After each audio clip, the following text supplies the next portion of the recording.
শোনো, এই যে 25 টাকা সবাই পাবো, সেটা আমরা 5 ভাগে ভাগ করে নেব। তাতে হয় কি, তুমি আমি এ ও সবাই 5 জনে 5 টাকা করে পাবো, বুঝলে? না না, তুমি নিজেকেই ঠকাচ্ছ। যদি পাঁচ 25 টাকাকে আমরা 5 ভাগে ভাগ করি, তাহলে আমি এ ও সবাই 14 টাকা করে পাবো। তো তুমি তো একদম গর্ধব দেখছি। আসো, এইখানে আসো, তোমাকে বোর্ডে কষে দেখাচ্ছি।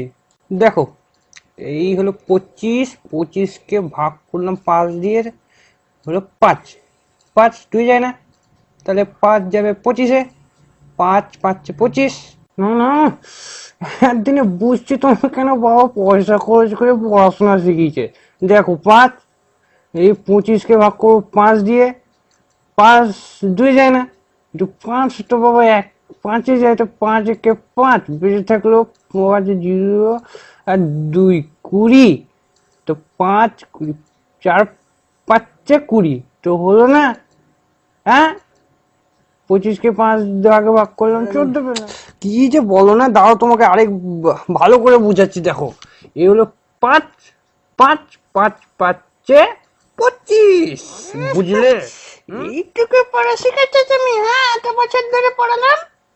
হ্যাঁ, ছি। 14 কে 5 দিয়ে গুণ করলাম, 4 5 20, 5 1 5, 20 5 25। এই নাও তোমার না না মা, বাপরে বাপ। দেখো আমি তোমাদের দেখিয়ে দিচ্ছি, দেখো। এইবার দেখো, 5টা 14 যোগ করে আমি দেখিয়ে দিচ্ছি তোমাদের কিভাবে 25 হচ্ছে না। দেখো, ভালো করে দেখবা কিন্তু।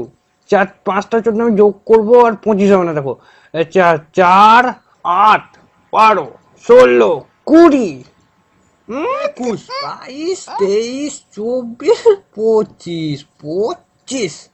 তাহলে বুঝলে, বেশি পড়াশোনা করতে হয় না কেন, হ্যাঁ?